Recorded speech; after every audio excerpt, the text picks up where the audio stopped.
کی یہ 7ویں مجلس ہے اور کووڈ-19 کے زمانے میں فرشیدہ بچھا ہوا ہے، یہ ایک بڑی بات ہے، ورنہ ہم لوگ سب پوری طرح سے مایوس تھے اور یہی جان رہے تھے کہ اس بار مجلس مشرے کی بات دور مجلس ہی نہیں،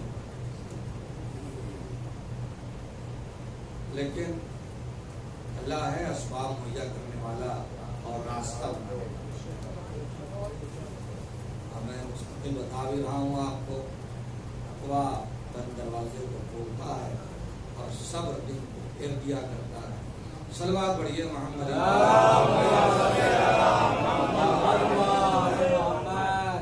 یہ بڑی بات ہے اور خدا بند عالم اب سب کو اس وبا سے محفوظ رکھے، روح اور جسم دونوں کی بیماریوں سے محفوظ رکھے۔ حالانکہ ہمارے میزبان بڑے ہوشیار نکلے، اپنے لیے اپنے سائز سے بھی بڑا ماسک سلوایا ہے اور ہم لوگوں کو بغیر ماسک کا چھوڑ دیا۔ سوال بڑھیے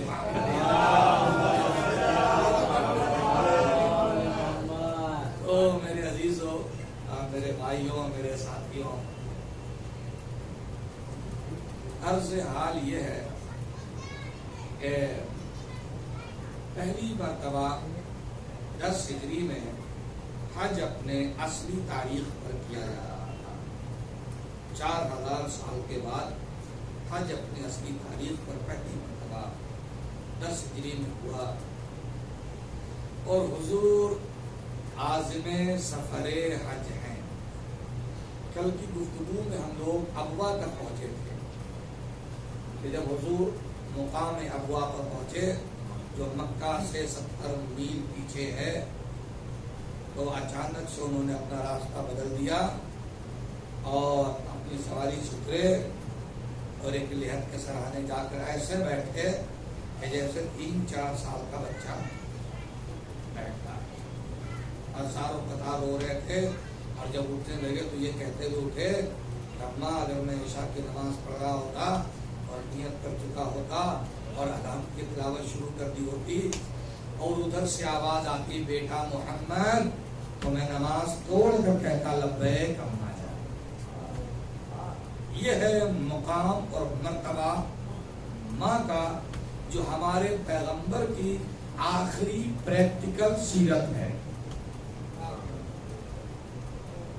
آخری پریکٹیکل سیرت ہمارے پیغمبر کی یہی ہے۔ میرے بچے، میرے نوجوان، دیکھیں مجلس کے 2 شعبے ہیں، مجلس کے 2 شعبے، ایک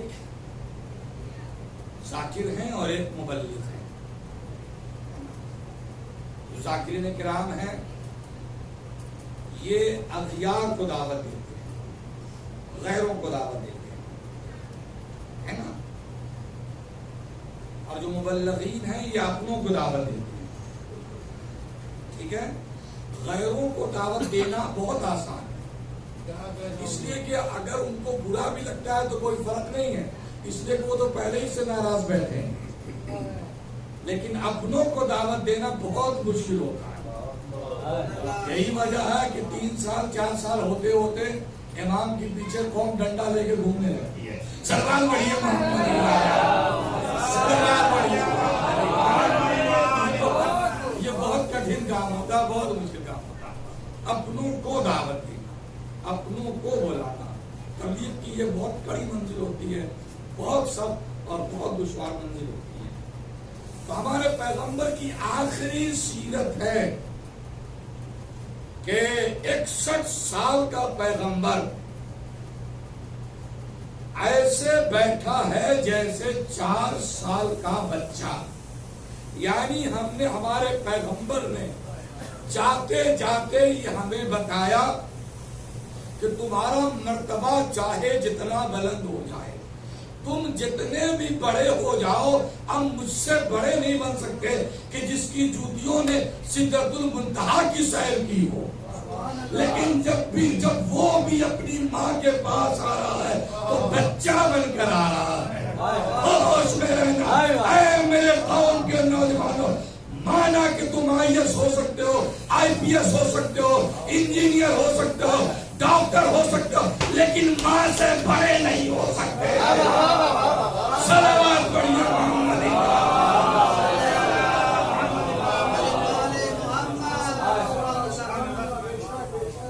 میرے عزیزوں اور میرے بھائیوں, یہ سبق ہے, یہ سیرت ہے میرے پیغمبر کی آخری زندگی کی پریکٹیکل سیرت ہے جو آپ نے کر کے دکھایا. اب اس کے بعد یہاں سے قافلہ آگے بڑھا, سرزمین مکہ میں آپ داخل ہوئے مسجد تنعیم کی طرف سے, کیونکہ وہی روٹ ہے جو مدینے سے آتا ہے.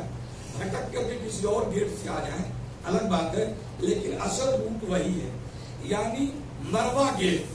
مروا گیٹ, اور مروا گیٹ کے ہی پیچھے محلہ ہے بنی ہاشم. تو مدینے سے آنے کا روٹ وہی ہے, اسی لیے جو بھی حاجی جاتا ہے تو حضور جب آئے تو مروا کا جو گیٹ تھا باب بنی ہاشم, اس سے آپ خانہ کعبہ میں یعنی حرم میں داخل ہوئے. اسی لیے تمام جو حاجی جاتے ہیں ان کے لیے مستحب ہے کہ وہ مروا کی طرف سے داخل ہوں خانہ کعبہ میں, حرم میں. تو جیسے ہی آپ مروا کے قریب پہنچے ہیں, یعنی اس دروازے کے جو ٹھیک محلے بنی ہاشم کے سیدھ میں, جنت المالا محلے بنی ہاشم کے سیدھ میں ہے وہ دروازہ, جیسے ہی آپ وہاں پر پہنچے ہیں بنی ہاشم کے محلے میں خبر پہنچ گئی کہ محمد آئے ہیں. بنی ہاشم کے چونکہ بچوں کی رفتار زیادہ ہوتی ہے بڑوں کے بمقابل, اور خوشی کے موقع پر خوشی کا پیغام پہنچانے کے لیے بچے بڑوں سے زیادہ تیزی سے لپٹتے ہیں. ان ہمارے جیسے ہی خبر پہنچی محلے بنی ہاشم میں تو سارے بچے دوڑ پڑے ایک دم, یا محمد یا محمد یا محمد. اور بچوں نے آپ کی اونٹنی قصبہ کو گھیر لیا. ہمارے پیغمبر اونٹنی سے اترے, بچوں کو سینے سے لگایا اور ایک دو بچوں کو تو اپنے ناکے پر بیٹھا لیا. یہ بھی ہمارے پیغمبر کی عظیم سیرت ہے کہ بزرگوں کو بچوں سے نفرت نہیں بلکہ بچوں سے محبت کرنا چاہیے. صلوات پڑھیے محبت کرنا چاہیے, بچوں سے شفقت سے پیش آنا چاہیے. اپنے ساتھ کچھ بچوں کو بیٹھا لیا, اور اس کے بعد چونکہ آپ عمرے کے احرام میں تھے, جو بھی حج کے ارادے سے داخل ہوتا ہے مکہ میں وہ پہلے عمرہ کا احرام باندھتا ہے. تو سب سے پہلا کام تھا طواف خانہ کعبہ. صلوات پڑھیے محمد.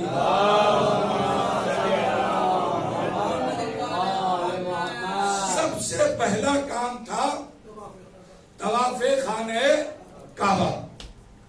تو حضور جب طواف خانہ کعبہ کے لیے آئے تو مورخین کہتے ہیں کہ مجمع بہت تھا, چونکہ 1 لاکھ سوا لاکھ تو ساتھ تھے, سب ایک ساتھ داخل ہوئے.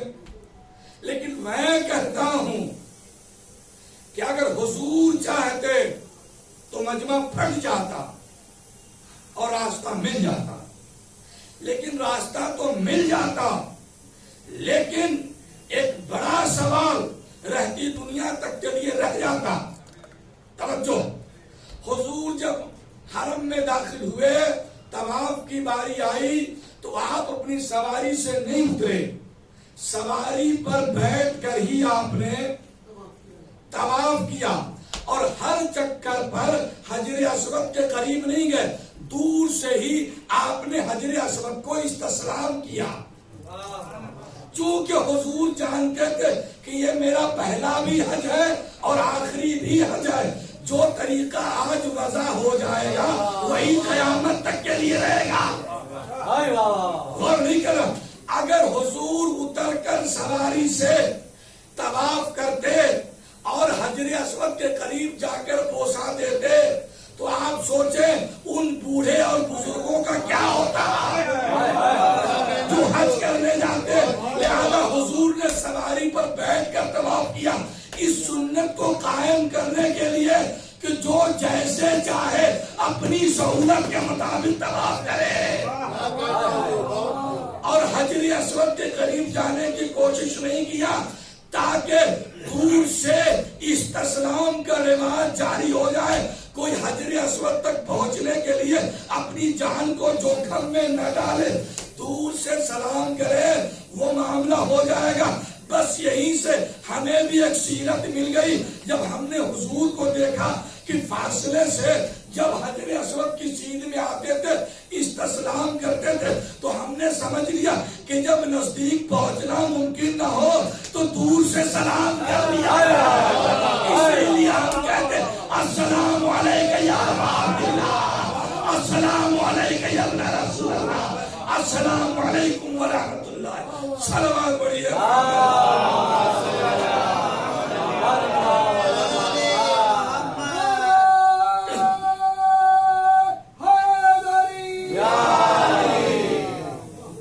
مولانا صاحب کے بھائی صفا مروہ میں 7 چکر لگائے جاتے ہیں نا, کیا میرا پیغمبر کی حکمت تھی.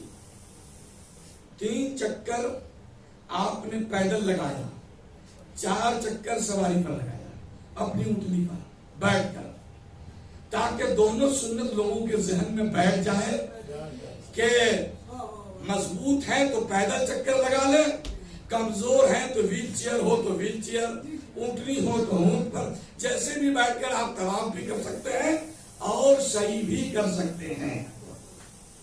میرا پیغمبر کتنا بیدار تھا اپنی امت کے لیے کہ ذرا ذرا سی بات کی پوری وضاحت پریکٹیکل کر کے دکھا رہے ہیں تاکہ قوم غفلت میں نہ چلی جائے, دھوکے میں نہ چلی جائے. ایک اور مثال میں دے رہا ہوں. 8 تاریخ کو سارے حجاج مینا کی طرف جاتے ہیں. ہمارے پیغمبر کی سنت ہے کہ چونکہ 8 تاریخ کو, اور اس بعد آپ نے عرفات میں پڑاؤ ڈالا. صلوات پڑھیے محمدی والے. عرفات میں آپ نے پڑاؤ ڈالا. عرفات کا ٹائم ٹیبل بتایا آپ کو, سورج کے ڈوبنے تک, یعنی سورج جب بالکل عروج پر ہو, زوال سے لے کر غروب تک عرفات میں قیام کا وقت ہے.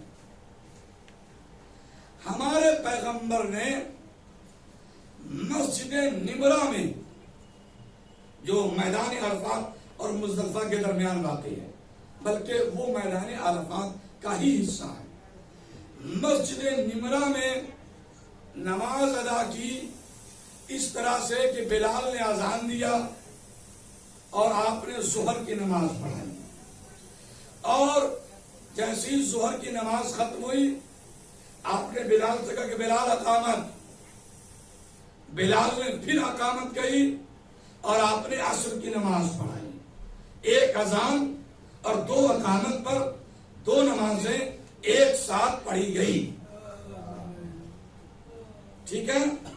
اس کے بعد حضور اپنی اونٹنی قصوہ پر سوار ہوئے اور بیچ میدان میں آئے اور حاجیوں کو مخاطب کیا اور خطبہ دینا شروع کیا. بہت توجہ, بڑی خاص مقام پر میں آپ کو لے کر آیا. خطبہ دینا شروع کیا. ابھی خطبہ اسٹارٹ ہی ہوا تھا کہ ادھر سے ام الفضل داخل ہوئی مجمع کو چیختی ہوئی. ان کے ہاتھ میں ایک پیالہ تھا اور پیالے میں دودھ بھرا ہوا تھا. انہوں نے لا کر ہاتھ بڑھایا, یا محمد, تقیدی رشتے میں نا, یا محمد. پیغمبر نے وہ دودھ کا پیالہ لیا اور اسی مجمع میں حجاج کے 1.25 لاکھ کے مجمع میں اونٹنی پر سوار ہو کر اس دودھ کو آپ نے پیا. یا نبی اللہ, خطبے کے بعد کسی خیمے میں بیٹھ کر, کسی گوشے میں بیٹھ کر آپ دودھ پی سکتے تھے. بھائی بیدار ہے میرا مجمع, آپ کے اذان سے میری بات منتقل ہو رہی ہے, آپ بیٹھ کر پی سکتے تھے. یہ درمیان خطبہ اونٹنی پر سوار ہو کر دودھ پینے کی ضرورت کیا ہے, اور اسی موقع پر ام الفضل کو دینے کی ضرورت کیا ہے؟ کا اس لیے مجمع میں اونٹنی پر بیٹھ کے پیا تاکہ سب کو پتا چل جائے کہ آج کے دن روزہ رکھا نہیں جاتا. نہیں کیا میرے دوستوں, نہیں کیا آپ نے, تاکہ سب کو پتا چل جائے کہ آج کے دن روزہ نہیں رکھا جاتا. تو چھوٹی قربانی کا دن ہے عید الاضحیٰ اور بڑی قربانی کا دن ہے 10 محرم. چھوٹی قربانی ہے عید الاضحیٰ اور بڑی قربانی ذبح عظیم ہے 10 محرم. میرے پیغمبر نے بتایا کہ جب چھوٹی قربانی کے دن روزہ رکھنا حرام ہے تو 10 محرم کو روزہ کیسے رکھنا.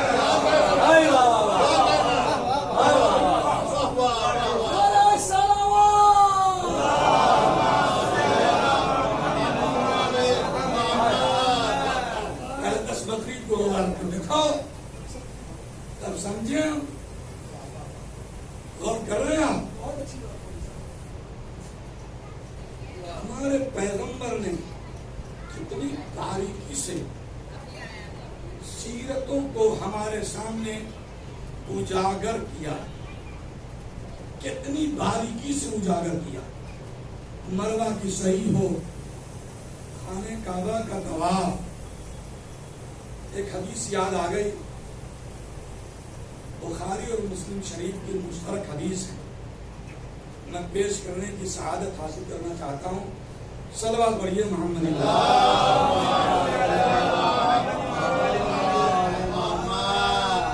حضرت عمر حج کرنے کے لیے آئے ہوئے,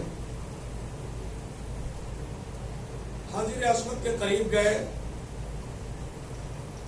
اور حجر اسود پر اپنے ہاتھ رکھے. اب یہ حدیث بخاری شریف اور مسلم شریف دونوں کی مشترک ہے, کتاب الحج. ہاتھ رکھے اور کہتے ہیں انی عالموں, میں جانتا ہوں, انکا حجر, کہ تو بس ایک پتھر ہے. انی بولیے, میرے ساتھ بولیے, بڑی قیمتی حدیث پڑھ رہا ہوں حضور صلی اللہ علیہ وسلم کی. انی عالم انکا حجر, میں جانتا ہوں کہ تو صرف ایک پتھر ہے. لا تضر ولا تنفع, جو نہ نفع پہنچانے پہ قادر ہے نہ نقصان پہنچانے پہ قادر ہے. میں جانتا ہوں کہ فقط تو پتھر ہے, فقط تو پتھر ہے, نہ نفع پہنچا سکتا ہے نہ نقصان. لیکن لولا قبل رسول اللہ صلی اللہ علیہ وسلم, لیکن میں تجھے چومنے پر مجبور ہوں اس لیے کہ تجھ سے میرے رسول کے لب لگے ہیں.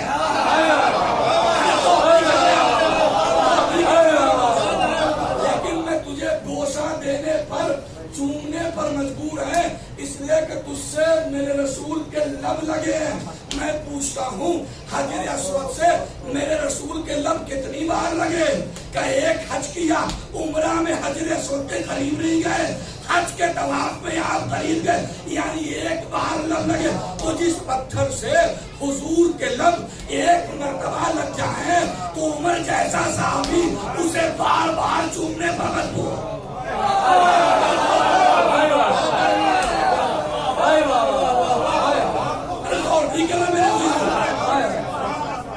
جسے ایک مرتبہ میرے حضور کی جس سے لب لگ جائے اسے حج کا رکن بنا دیا جائے, قیامت تک اس کا بوسہ دینا لازم. تو جس کے لب و رخسار کو رسول نے ایک مرتبہ نہیں, صبح شام کبھی پیشانی کا بوسہ, کبھی رخساروں کا بوسہ, کبھی لبوں کا بوسہ, کبھی بازوؤں کا بوسہ, تو میں ان حسن و حسین کو کیسے بھول جاؤں. سلام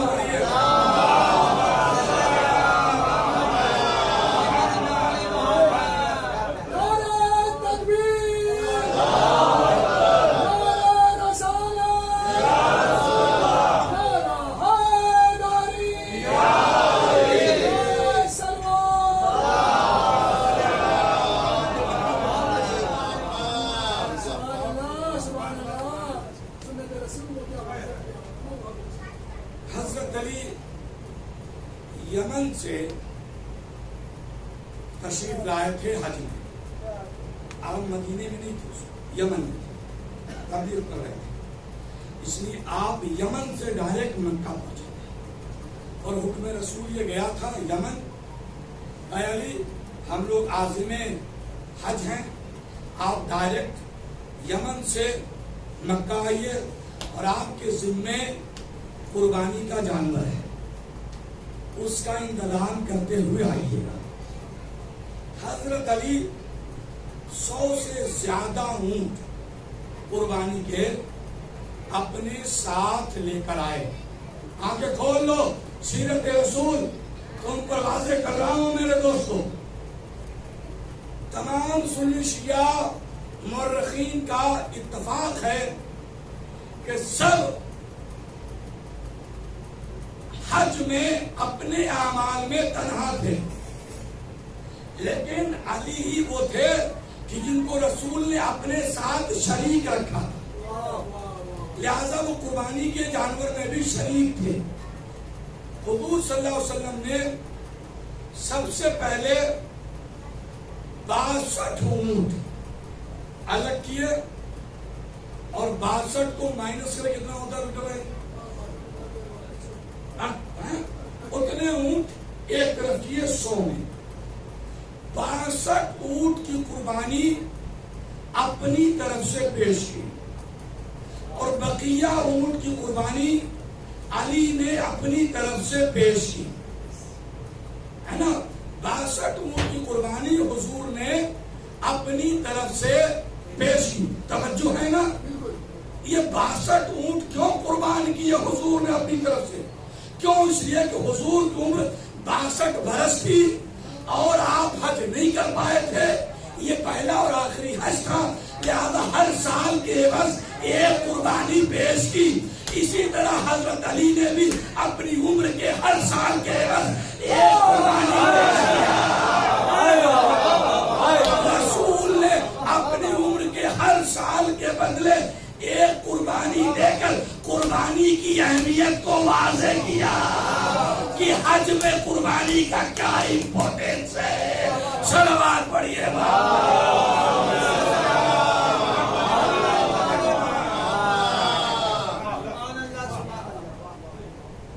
یہاں تک میرے ساتھ آ گئے.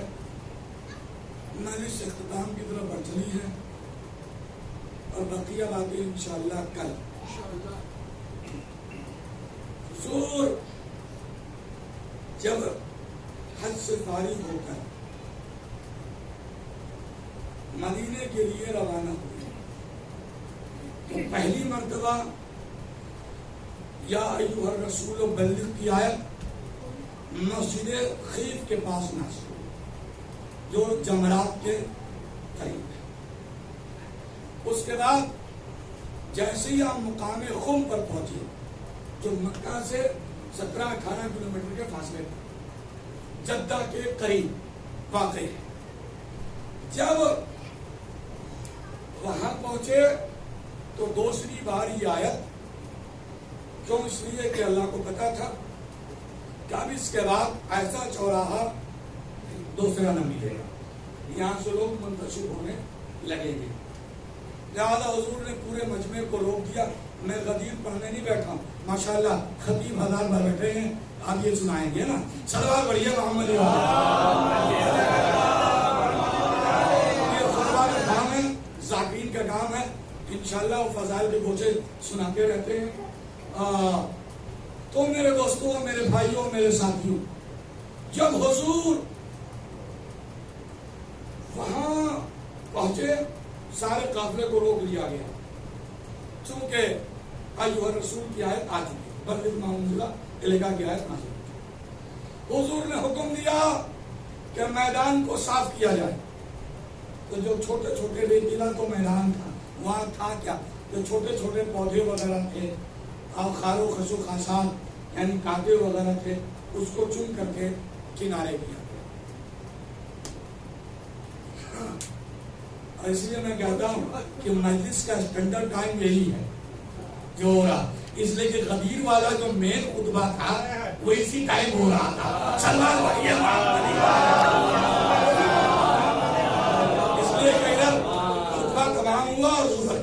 ادا کیے ہیں. سلوات پڑھیے. غور کر رہے ہیں؟ میں تمام میں اپنی منزل پر آ چکا ہوں. اتنی تیز دھوپ ہو چکی تھی کہ جب نماز کا وقت ہوا ہے تو ان لوگوں نے اپنی، یہ سب تو عورت کا ہے نا، ایسے پیروں میں لپیٹ لیے تاکہ سجدہ کرنے میں چلنے سے پیر محفوظ رہے. یہ کیفیت حضور صلی اللہ علیہ وسلم نے اونٹ کے کجاؤں کا ممبر بنایا. کجاوا میں وہ اونٹ چکے ایسے ہوتا نا کوہان اس کی، تو بیٹھنا ننگی پشت پر بڑا مشکل تھا، لہٰذا اس پر گدے رکھے جاتے تھے. یاک والا نہیں، ڈلب والا نہیں تھا، اس زمانے کا جنگلی گدا ہوا. سلام بھائی محمد.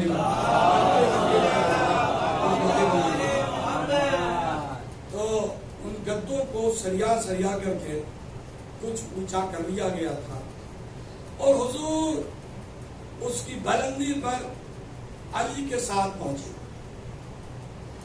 طولانی خطبہ دیا جس میں بتایا کہ میرا یہ آخری سفر ہے، میں اس کے بعد بلاوا آ چکا ہے، اور یہ سارے مسائل بیان فرمائے. اسلام کے ہر چیز، ہر مسئلے کو ٹچ کیا. اس کے بعد کہتے ہیں من کنت مولا فہذا علی مولا. اب یہاں پر نہیں رک رہا ہے، اب یہاں سے ہم آگے بڑھ جاتے ہیں. من کنت مولا فہذا علی مولا. جب خطبہ تمام ہو گیا، سحر کی نماز مع عصر، سحر کی نماز مع عصر. اور یہ جو آپ کے اذان میں جو فرق آیا، جو حی علی خیر العمل آیا، تو یہ بس یہیں سے آیا ہے. چونکہ اس دن جو مجمع کو روکا جا رہا تھا تو بلال یہی کہہ کر روک رہے تھے حی علی خیر العمل، حی علی بھائیو حاجیو رک جاؤ، حی علی خیر العمل. اور جب خطبے کے بعد جماعت کے لیے اذان پڑھی تو اس میں بھی کہا حی علی خیر العمل. صلوات پڑھیے.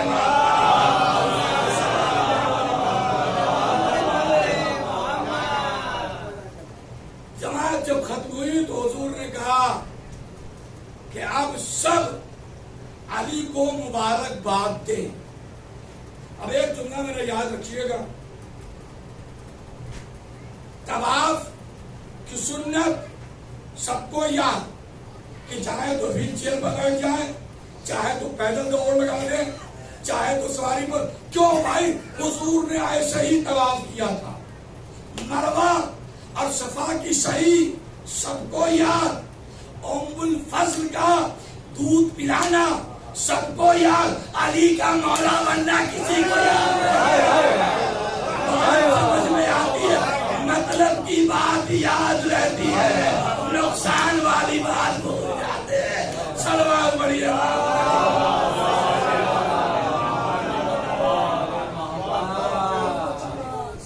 مجلس ختم ہو گئی میرے عزیزوں تمام. تو کام مبارکباد دو، مبارکباد. سب آ کر مبارکباد دینے لگے. سب آئے، بلال بھائی بھی آئے، عبداللہ بھائی بھی آئے، سب جتنے بھائی تھے، جتنے چچا تھے، سب آئے. لیکن ان میں ایک کا نام بڑی سرخی بنا کر تمام مورخین اور محدثین نے لکھا. یہ بھی آئے، یہ بھی آئے، یہ بھی آئے، مبارک ہو، مبارک ہو، مبارک ہو. لیکن سرخی بنا کر لکھا گیا کہ حضرت عمر ابن خطاب آئے. حضرت عمر آئے مبارکباد دینے کے لیے. کا کیا خاص بات تھی کہ ان کے لیے الگ سے سرخی قائم کی گئی؟ کہا کہ یہ کہ مبارکباد میں سب سے لمبا جملہ انہوں نے ہی استعمال کیا. سب آتے تھے کہتے مبارک ہو بھائی، مبارک ہو، مبارک ہو یعنی. لیکن یہ آئے یہ بہت منجے ہوئے تھے، لہذا آتے ہی یہ شروع ہو گئے نان اسٹاپ. مبارک ہو علی، مبارک ہو علی، آپ ہمارے بھی مولا بن گئے اور خواتین کے بھی مولا بن گئے، مردوں کے بھی مولا ہو گئے. بوڑھوں کے بھی مولا ہو گئے، عربوں کے بھی مولا ہو گئے، عجموں کے بھی مولا ہو گئے، آپ آسمان والوں کے بھی مولا، زمین والوں کے بھی مولا۔ اتنی بار مولا مولا کیا کہ الگ سے سرخی بنانی پڑی کہ بھائی انہوں نے ایسے مبارکباد دیا۔ تو اگر میرا مجمع مولا مولا کر رہا ہے تو یہ ہماری سنت نہیں ہے، خلیفہ کو اگر یہ مولا مولا نہ کیے ہوتے تو آج ہم بھی مولا مولا نہ کرتے۔ صلوات پڑھیے۔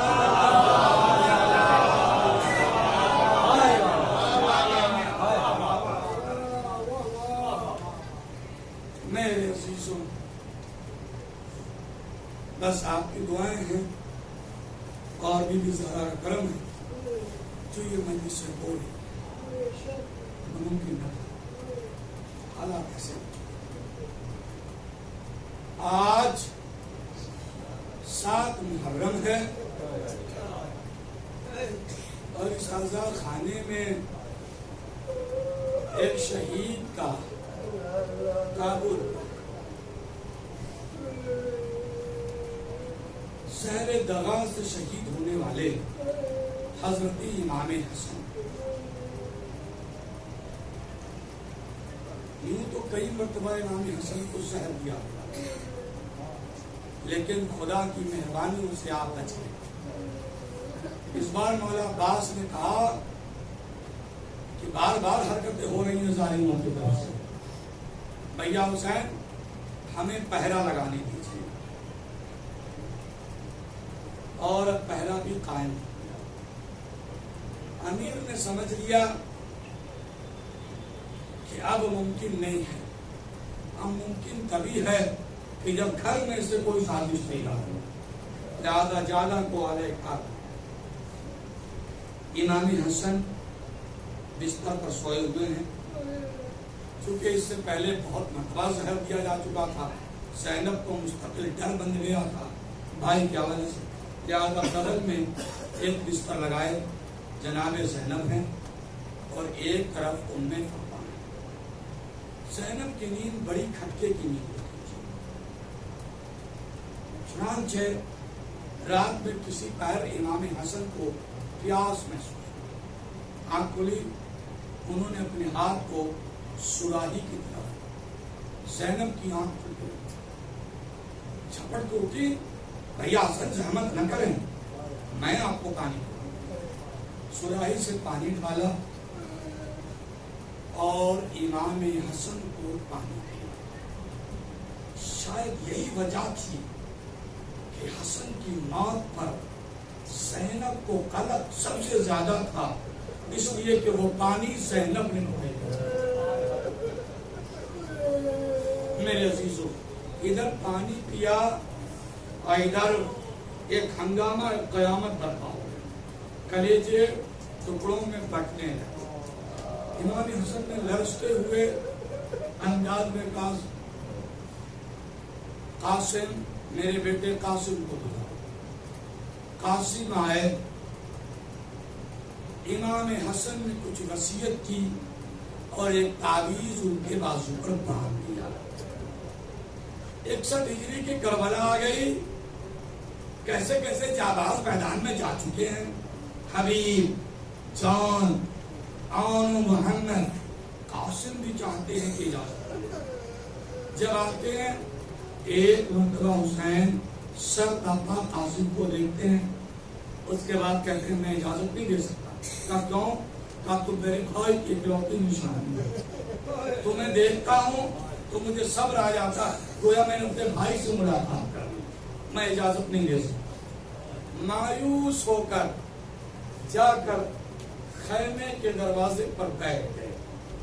تھوڑی دیر کے بعد ماضی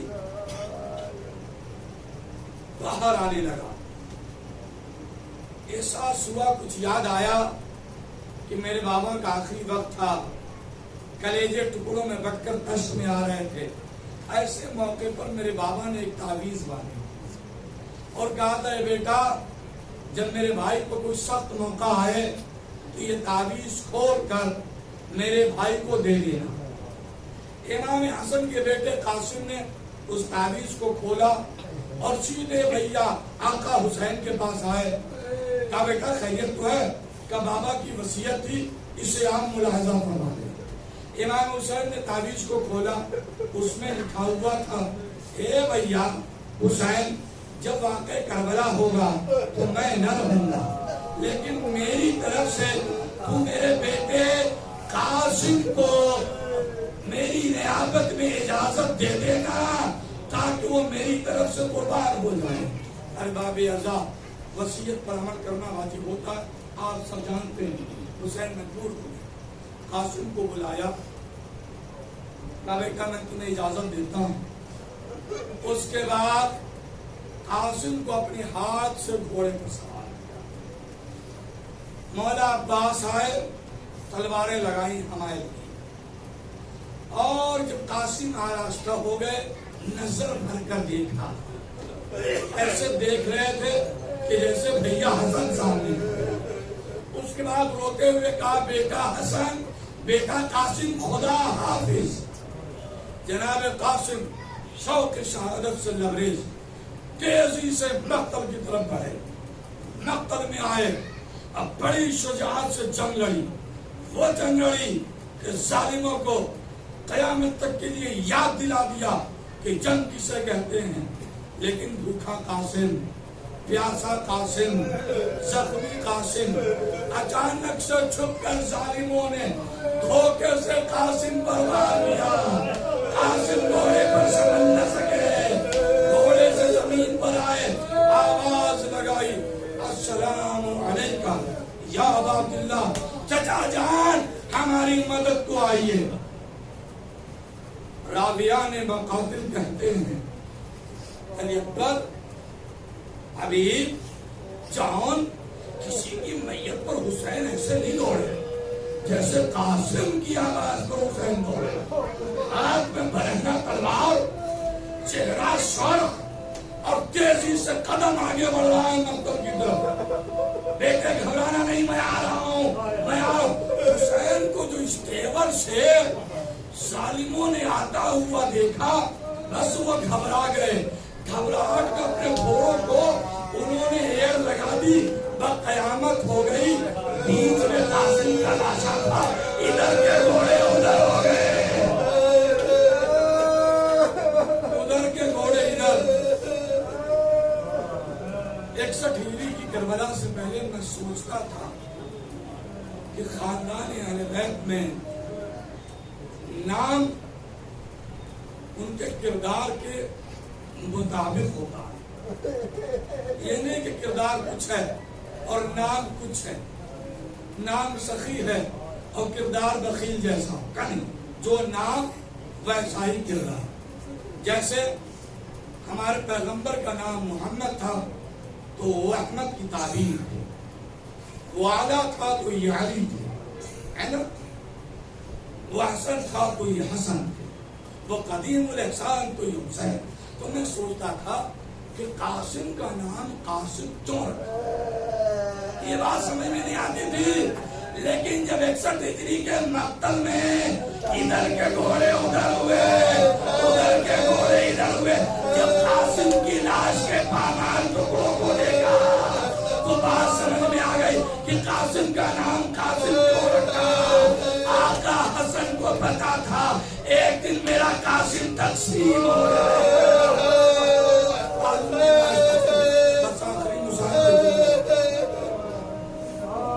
حسین جب مقتل میں پہنچے ہیں تو اس سے پہلے قیامت گزر چکی تھی. اب قاسم کہیں نظر نہیں آ رہے. آواز لگائی قاسم، کوئی جواب نہیں. قاسم، کوئی جواب نہیں.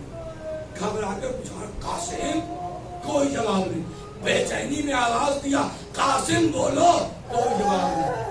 ایک مرتبہ قاسم تمہیں امام وقت آواز دیا، جواب دو. مقتل سے لاش کے ٹکڑوں نے آقا ہم یہاں ہیں. ان ٹکڑوں کو اٹھا کر شادر میں اکٹھا کرنا شروع کیا.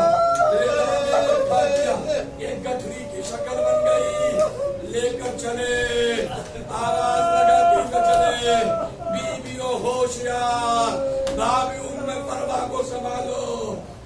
خیمے کے قریب آئے، بیویاں کھڑی ہیں، بیچ میں ام فروا کھڑی ہیں، خاموش ہے، کچھ بولا نہیں جاتا۔ بڑی دیر کے بعد لب کھلے، آقا کیا میرے بیٹے سے کوئی خطا ہو گئی؟ کیا میرے بیٹے سے کوئی غلطی ہو گئی؟ کہا بھابی ایسا کیوں کہہ رہی ہیں؟ خطا اور غلطی کا کبھی تو آقا غلام تک کی آپ لاش لے آئے، لاش نہیں اٹھتی تھی، یا فتیانہ بنی ہاشم احمدو اخاکم، بنی ہاشم کے جوانوں سے مدد مانگ کر مگر لے کر آئے۔ میرے بیٹے نے کیا خبر کیا؟ جناب قاسم کا تابوت سامنے ہے، یہ تابوت بڑا منفرد ہے، اس میں سالم لاش نہیں، لاشوں کے ٹکڑے